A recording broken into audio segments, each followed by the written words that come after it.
Saudações, pessoal. Silvio Mota, voltando para trazer mais algumas considerações ainda nesses aspectos teóricos da teoria geral do direito constitucional, que são vestibulares ao estudo da jurisprudência que virá a seguir.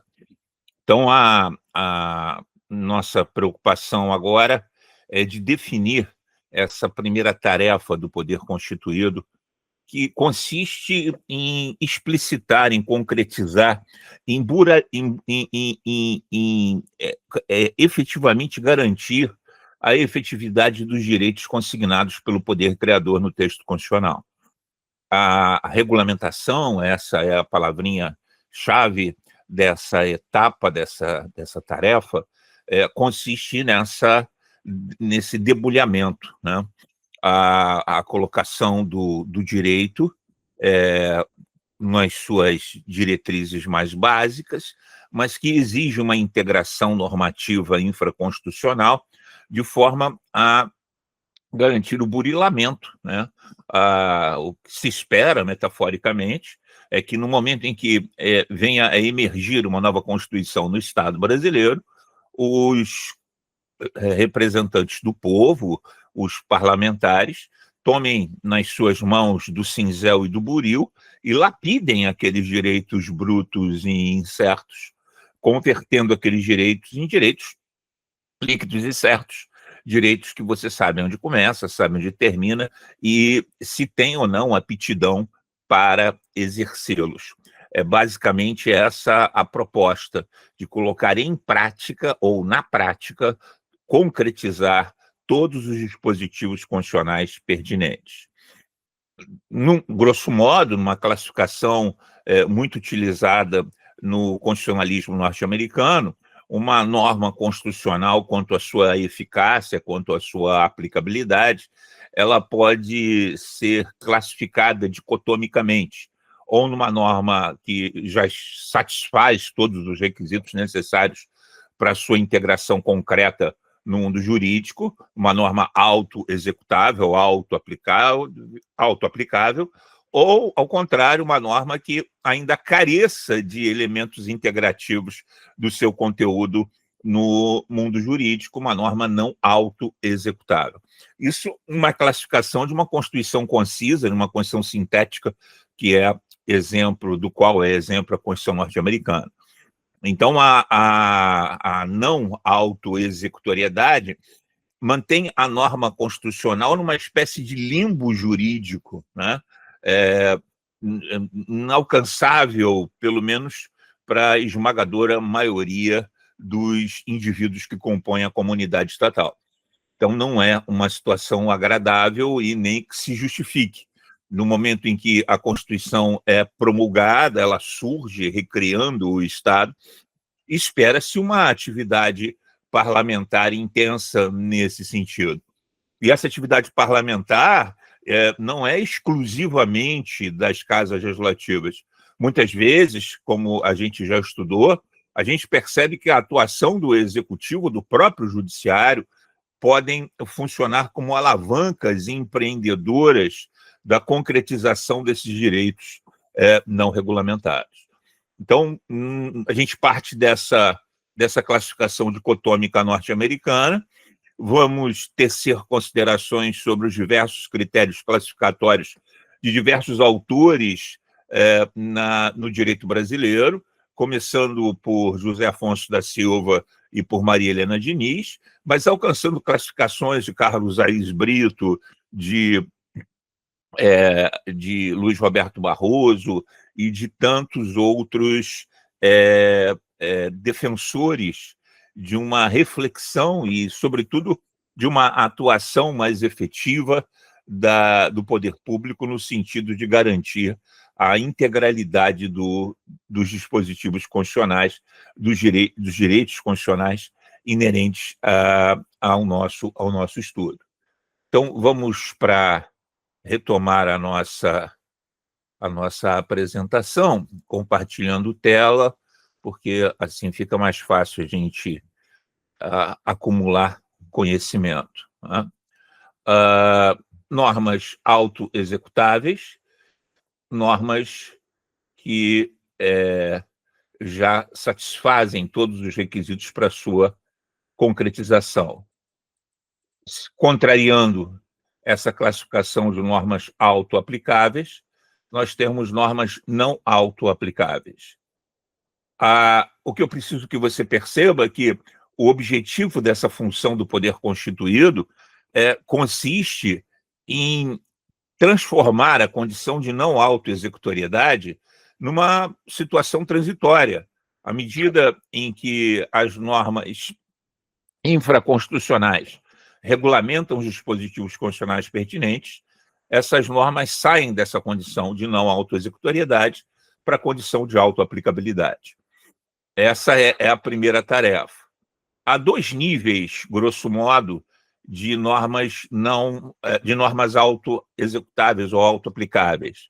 Existem aquelas normas que estão absolutamente prontas para serem cumpridas, exercidas, observadas, as normas de eficácia plena, na percepção de José Afonso da Silva, ou de eficácia absoluta, na percepção de Maria Helena Diniz, e normas que estão quase prontas.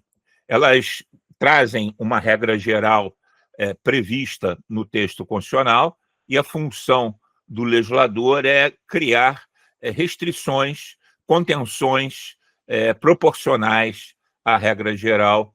Essas normas são normas classificadas como normas de eficácia contida por José Afonso da Silva ou normas de eficácia restringível por Maria Helena Diniz. Da mesma forma que nós temos dois níveis de normas autoexecutáveis, nós temos dois níveis de normas não autoexecutáveis. Um primeiro nível que exige a produção de normas jurídicas que vão estabelecer não só as regras gerais, mas as exceções proporcionais às regras gerais contidas nelas. São normas de eficácia limitada quanto a princípios institutivos. E uma outra categoria de norma não autoexecutável, que também será estudada por nós na sequência, onde ela é dotada de eficácia normativa, mas a condição de autoexecutoriedade não depende tão somente da produção de leis, mas sim de outros institutos metajurídicos. É o caso das normas de eficácia limitada quanto a princípios programáticos. Então, o que a gente vai fazer na sequência? A gente vai rever esses conceitos e essas diversas classificações das normas constitucionais quanto ao seu índice de aplicabilidade. Estamos ainda tratando da primeira tarefa, vocês reparem aqui, que se materializa nessa palavrinha regulamentar, né, explicitar o conteúdo do criador através da atuação do poder constituído regulamentador. Ainda não chegamos a essa segunda tarefa aqui.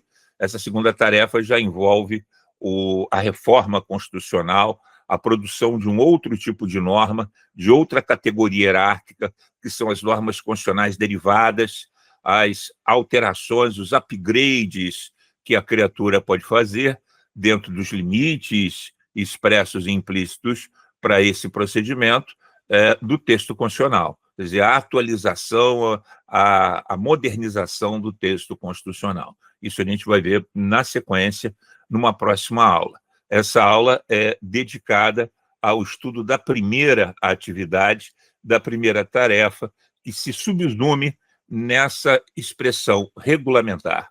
Regulamentar o texto constitucional, produzindo normas infraconstitucionais que vão integrar a vontade do criador à realidade concreta dos indivíduos que compõem o Estado brasileiro.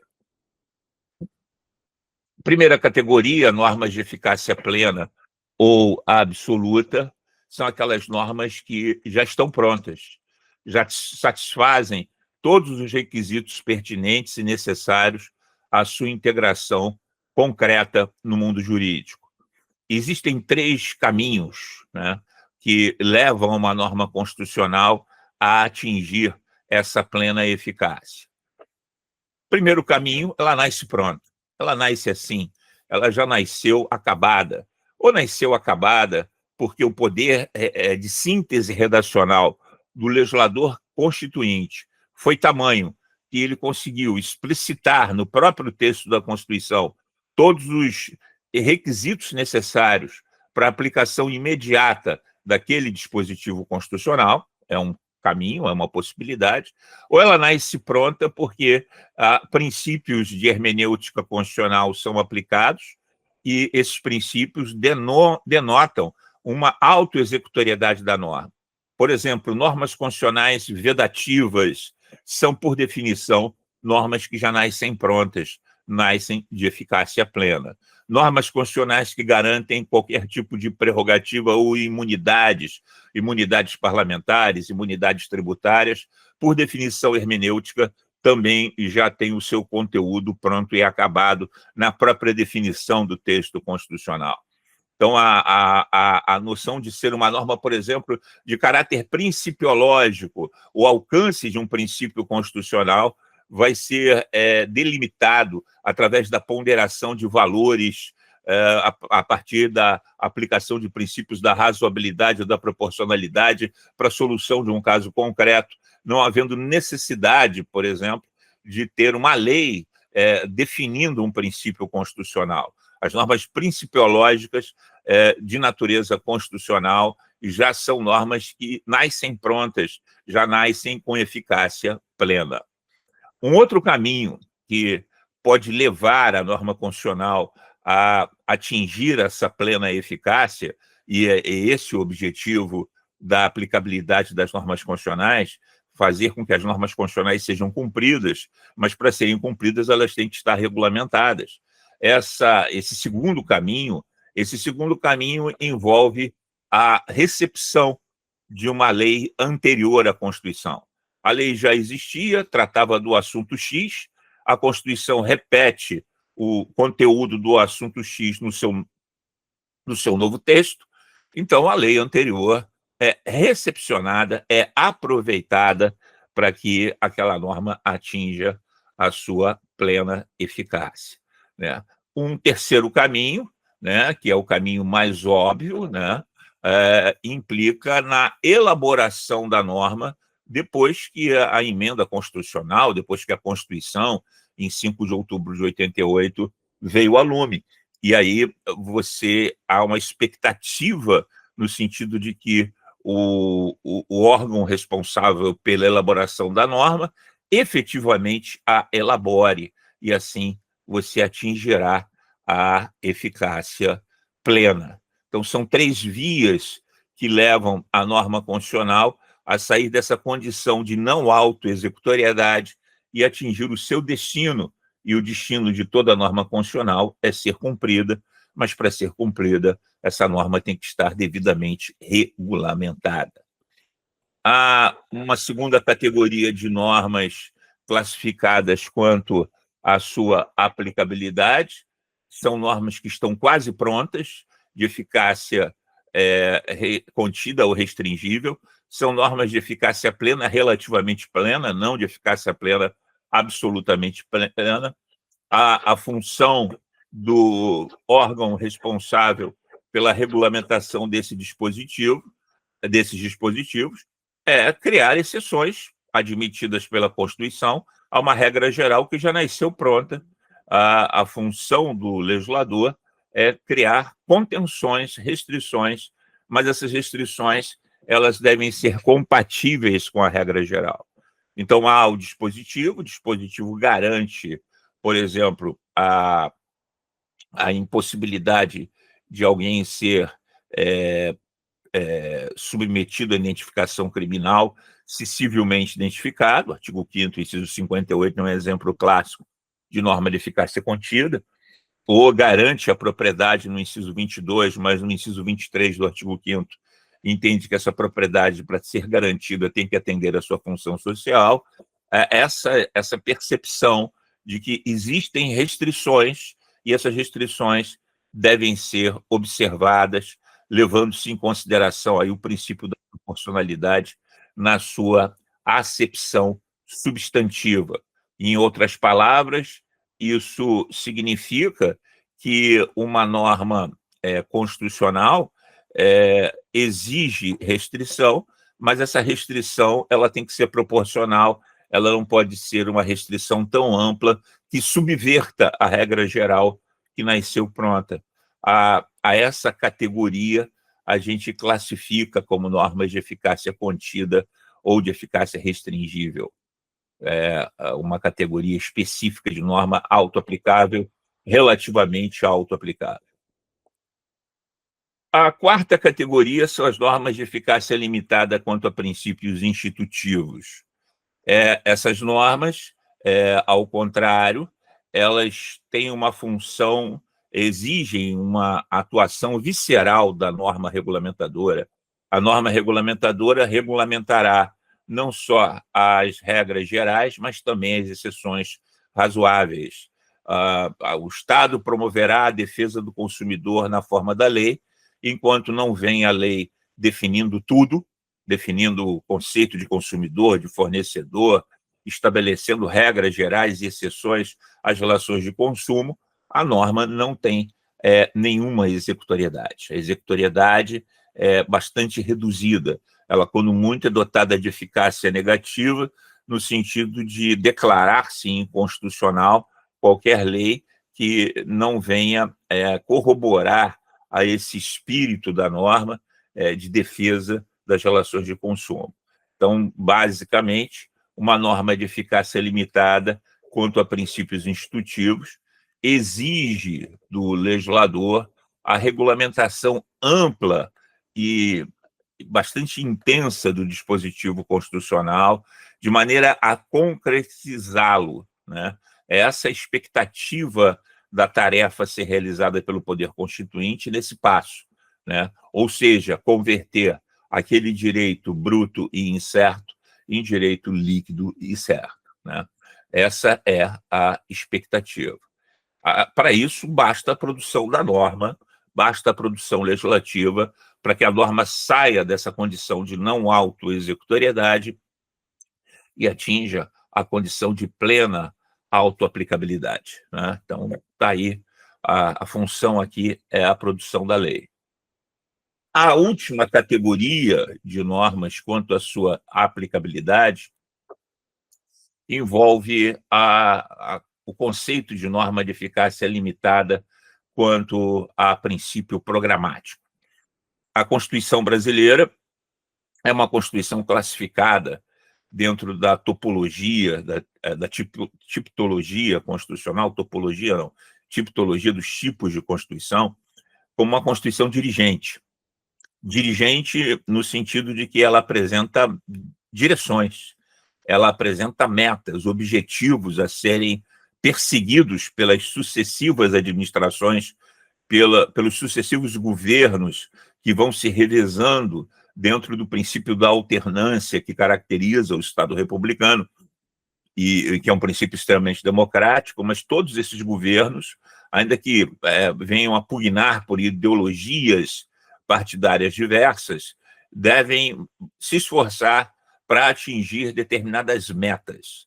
A garantia do desenvolvimento nacional, a erradicação da pobreza e da marginalização, objetivos traçados pela Constituição que devem ser perseguidos por os sucessivos governantes. A esse tipo de norma que estabelece esse conteúdo programático, programas de governo, se dá o nome de norma de eficácia programática ou norma de eficácia limitada quanto a princípio programático. Isso não é atingido pela lei, né? Uma norma de eficácia programática, ela exige muito mais do que a lei para que efetivamente se concretize os seus objetivos. A simples colocação, a existência de normas programáticas numa Constituição, como ocorre na Constituição brasileira, como ocorre na Constituição portuguesa, indica que você está diante de uma Constituição classificada como uma Constituição dirigente ou analítica. Então, em linhas gerais, a autoaplicabilidade é o destino de toda norma constitucional. Algumas, né, essa autoaplicabilidade ela é alcançada ou porque se estabelece exceções razoáveis a uma regra geral, a norma de eficácia contida atinge a sua plena eficácia nesse aspecto, ou se produz simplesmente a lei, com regras gerais e exceção, a norma de eficácia limitada institutiva atingirá a eficácia plena a partir desse mecanismo, ou são necessários argumentos metajurídicos para que a norma seja dotada de plena eficácia.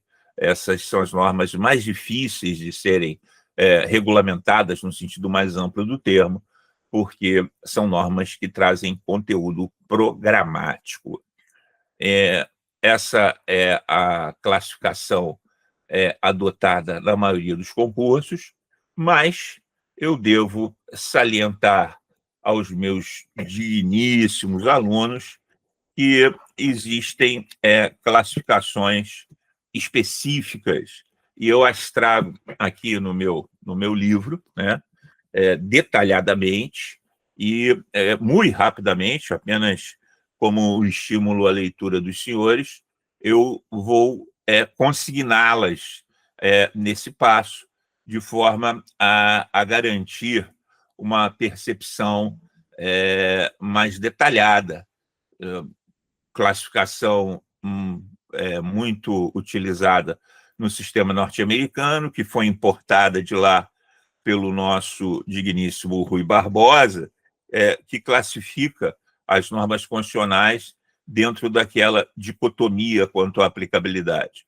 Ou são normas que estão prontas, ou são normas que não estão prontas, se caracterizam pela não autoexecutoriedade, né? Tal como acontece nos Estados Unidos, as normas autoexecutáveis são aquelas que possuem todos os elementos necessários à plena produção dos seus efeitos jurídicos, estando aptas para tanto já no momento em que a Constituição entra em vigor. Não requerem, pois, a edição de legislação ordinária que complete seus preceitos.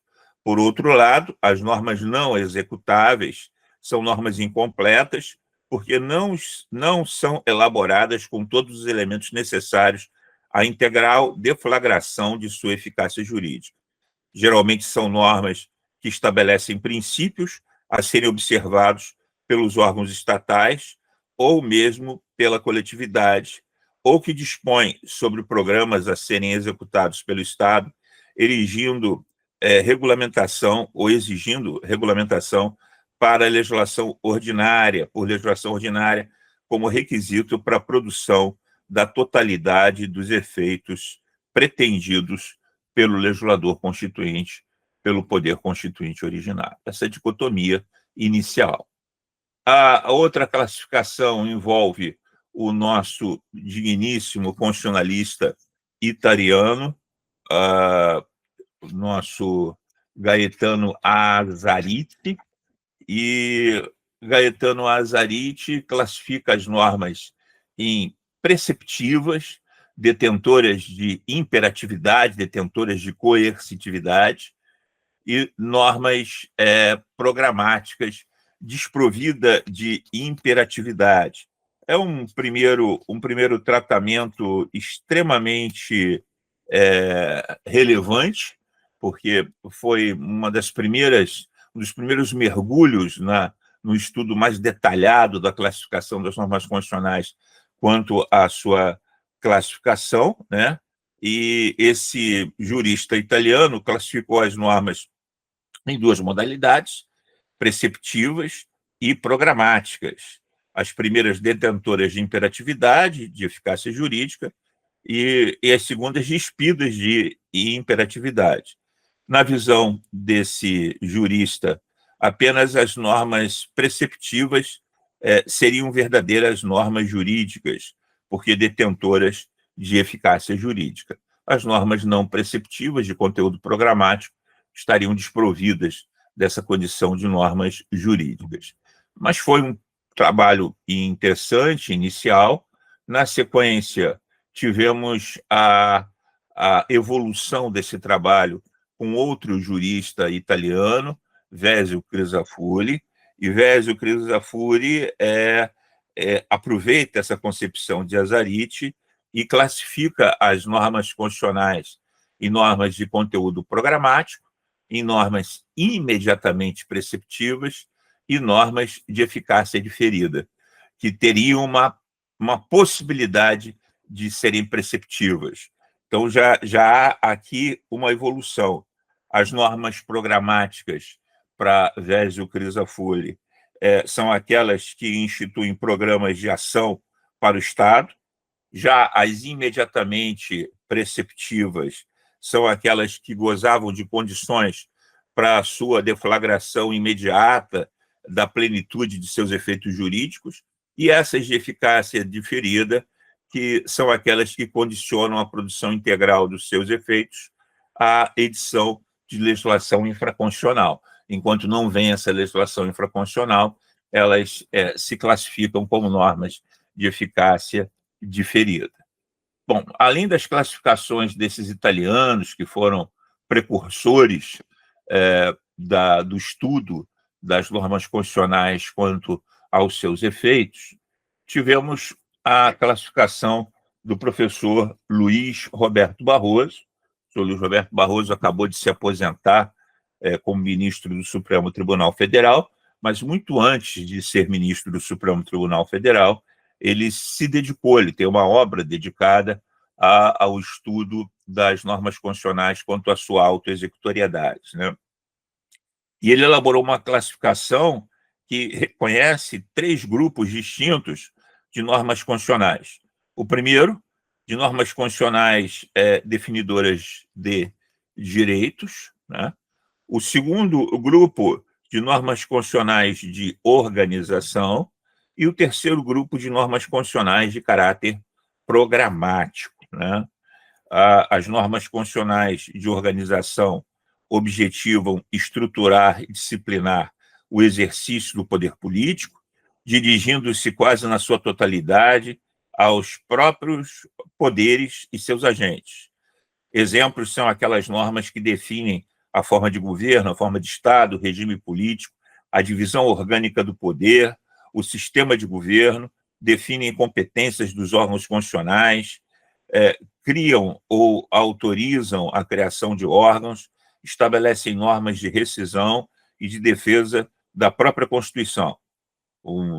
E as normas programáticas são essas já conhecidas de nós, né, normas de conteúdo programático, e na classificação já apresentada aqui, e as normas definidoras de direitos têm como objeto a previsão de direitos e de garantias fundamentais. É uma classificação tricotômica, como, aliás, é uma característica desse doutrinador, professor Luiz Roberto Barroso.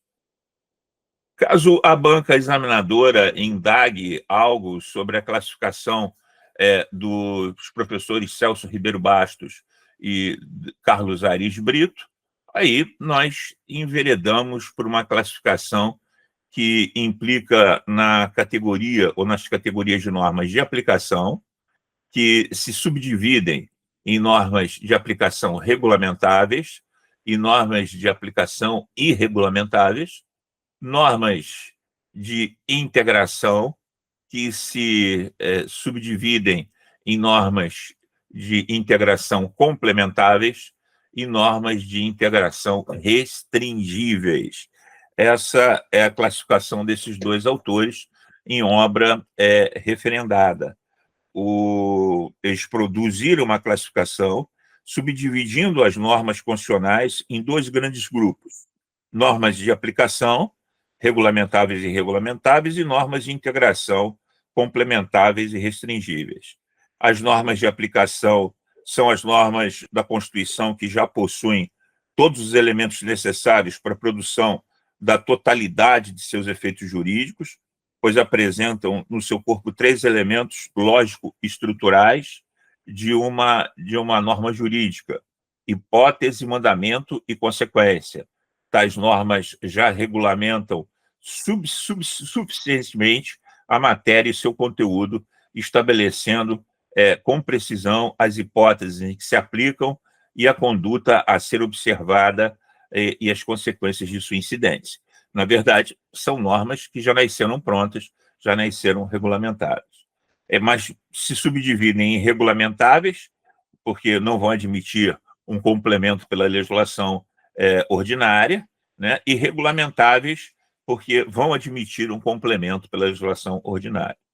Já as normas de integração, segunda categoria, são aquelas que não possuem em si mesma aptidão para a produção de efeitos jurídicos de forma desejada pelo legislador constituinte, porque não apresentam no seu corpo alguns dos três elementos lógicos e estruturais.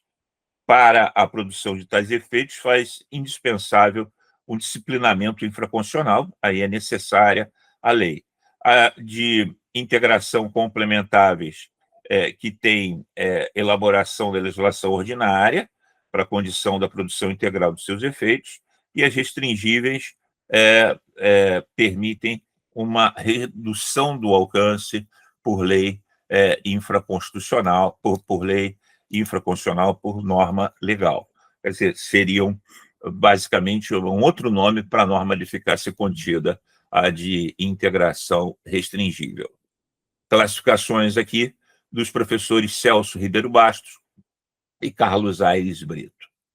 Ainda dentro dessa percepção, nós temos a professora Maria Helena Diniz, que, embora tenha sua especialização no direito civil, tem uma obra muito interessante chamada Normas Constitucionais, onde a professora Maria Helena Diniz estabelece critérios para a classificação das normas da Constituição quanto à sua aplicabilidade.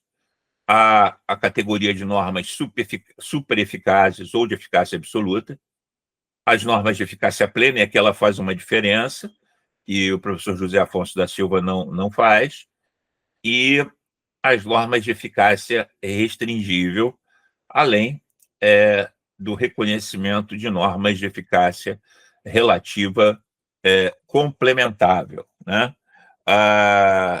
As normas supereficazes ou com eficácia absoluta são aquelas dotadas de efeito paralisante de toda a legislação infraconstitucional, com ela incompatíveis, e que vêm sendo identificadas dentro das cláusulas pétreas. Ora, se a Constituição, na visão da professora Maria Helena Diniz, estabeleceu um assunto que não pode ser objeto de abolição por emenda constitucional, esses assuntos, eles automaticamente têm a sua eficácia absoluta, né? A percepção. As normas de eficácia plena, por sua vez, são normas constitucionais que não requerem complementação pela legislação ordinária, já possuindo todos os elementos indispensáveis para a produção imediata da totalidade de seus efeitos jurídicos. Nas palavras da professora Maria Helena Diniz, consistem, por exemplo, em preceitos que contenham proibições, confiram isenções, prerrogativas e que não indiquem órgãos ou processos especiais para sua execução, fecha aspas. Essa é a visão, a norma de eficácia plena, a que está pronta, né? Já as normas de eficácia restringível são aquelas normas da Constituição que, desde sua entrada em vigor, já possuem todos os elementos necessários para a integração e produção de seus efeitos jurídicos, admitindo, entretanto, que tais efeitos sejam restringidos pela legislação infraconstitucional. Quer dizer, a norma de eficácia restringível é idêntica ao conceito aqui da norma de eficácia contida do professor José Afonso da Silva. E as normas de eficácia relativa complementável são subdivididas em princípio institutivo e princípio programático, e que não possuem, por si só, condições para integrar a produção de seus efeitos. Quer dizer, é uma classificação mais detalhada da classificação do José Afonso da Silva, né? Ela acaba reunindo as normas de eficácia limitada quanto a princípios programáticos e as normas de eficácia limitada quanto a princípios instrutivos na categoria de normas de eficácia relativa complementável. Essa é a classificação da professora Maria Helena Diniz. O próximo tópico é o que é o mais utilizado, o autor mais utilizado em termos de concurso público, e a classificação do professor José Afonso da Silva, essa classificação que eu já apresentei quando fiz a apresentação das normas constitucionais quanto à sua aplicabilidade. Sendo certo que o professor José Afonso da Silva cria uma subdivisão em relação a uma norma de eficácia limitada quanto ao princípio institutivo, em norma impositiva, onde a lei é exigida, mas há uma categoria de norma onde a lei é uma faculdade. A lei pode ou não ser exigida, é o caso das guardas municipais, tema de segurança pública previsto no artigo 144, parágrafo 8º da Constituição. As normas de conteúdo programático já foram devidamente catalogadas. Com isso, você tem aí um passeio que eu faço no meu livro e que eu trago aqui de forma detalhada na minha obra bibliográfica sobre a classificação das normas constitucionais quanto à sua autoexecutoriedade. E apenas acrescento, né, uma categoria específica trazida pelo professor Wade Lamego Boulos, que se debruçou sobre as chamadas disposições transitórias e as classificou como normas de eficácia exaurida. Afinal de contas, trata-se de uma disposição transitória, à medida em que aquela disposição transitória é resolvida, a norma ela automaticamente se exaure, né? Ao contrário das normas que integram a parte permanente da Constituição, as normas programáticas, no momento em que cumprem aquela etapa transacional, a transição, o nome já diz, são normas de caráter transitório, essas normas elas vão se, por assim dizer, se exaurir, né? Daí o nome, normas de eficácia exaurida. A coercitividade implica nesse processo de catalisação da substituição de um texto constitucional por uma nova Constituição. E aí há o exaurimento. Bom, com isso, meus queridos, nós conseguimos fazer uma rápida revisão sobre a primeira tarefa do poder constituído, que é a de regulamentar o texto constitucional. Mas existe uma segunda tarefa, que será objeto da nossa próxima aula, onde nós vamos ver o poder constituído produzindo uma alteração do texto da Constituição. A norma que ele produz aqui tem a mesma estatura hierárquica que as normas constitucionais originárias, mas há limites para isso, há limitações que o poder constituinte impõe ao poder constituído quando ele pretende inovar, quando ele pretende promover esses upgrades na Constituição. Seja como for, estamos nessa próxima aula sobre reforma da Constituição, ela vai concluir esse rápido retrospecto da teoria geral do direito constitucional, e aí eu vou aproveitar e vou resolver 2 casos concretos envolvendo essa análise, essa percepção da reforma constitucional e da autoexecutoriedade ou não das normas da Constituição. Agradeço muito a atenção dos senhores e me coloco à disposição para sanar eventuais dúvidas a respeito desse tema. Fiquem em paz e nos vemos na sequência no estudo da reforma constitucional. Um fortíssimo e afetuoso abraço.